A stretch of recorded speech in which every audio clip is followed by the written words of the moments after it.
வாங்கண்ணே எவ்வளோண்ணே? அப்படியே பெட்ரோலை போட சொன்னா டீசலை போட்டு வச்சிருக்க. டீசல் போட்டேனா? அப்படிலாம் இல்லையே, பெட்ரோல் தான் போட்டேன். வந்து வர்றா. என்னென்ன டீசலை போட்டு வச்சிருக்கிய? 10 நிமிஷத்துக்கு முன்னாடி வந்தா நீ தான்டா போட்ட. ஆமா, சண்டை நோண்டிக்கிட்டே போடும். டீசலை போட்டு விட்டோமோ? வண்டி புது வண்டிடா. புது வண்டிலாம் வாங்கி தர முடியாது. வேலை ஆத்துவேனா தர்றேன், விட்டுட்டு போங்க. எனக்கு கம்ப்ளீட்டா வேலை ஆத்து வேணும். இன்ஜின்லாம் பிரிச்சு ஓனர் வரும் சொல்றேனா. உங்க தேவையில்லாம கையை நீட்டிக்கிட்டு இருக்காதீங்கண்ணே. கிளம்புங்க, நாளைக்கு வந்து வண்டி எடுத்துக்கோங்க.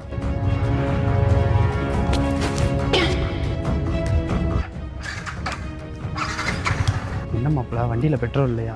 ஆமா மாப்பிள்ள, போன வாரம் போட்டது. அவன்கிட்ட போய் கேட்டா கேவலமா நினைப்பானே. ஒரு 100 ரூபாய்க்கு வந்துட்டு போடுவோம் மாப்பிள்ள, வேற வழி இல்லை. இல்லைன்னா 30 கிலோமீட்டர் உருட்டிகிட்டே தான் போகணும். டேய் கேளுங்க, தேவையில்லாம அடிக்கிற எல்லாம் வச்சுக்கிறாதீங்க.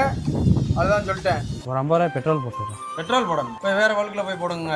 எதுக்கு இங்கே வர்றீங்க? போட்டு விட்றா தம்பி, ஒரு 30 கிலோமீட்டருக்கு பங்கே இல்லடா. சரி, இந்த வண்டி எடுத்து ஓரமா விடு. ஆள் யார் என்னன்னு தெரியும். ஏன்னா கொஞ்சம் அப்படி இப்படி இருக்கத்தானே செய்யும். மனுஷருக்கு மனுஷன் அனுசரிச்சு போகணும்னே. ஐயா நீட்டுறியா அதுக்குள்ள பத்தியலா? உங்க வண்டிக்கு நான் தான் பெட்ரோல் போட வேண்டியதா இருக்கு. இந்த வேலை எங்க ஓனர் வரல, வந்து உங்களை கொண்டு எடுத்துருப்பாரு நீ அடிச்சதுக்கு. எதுக்கு இப்ப அடிக்கிறிய?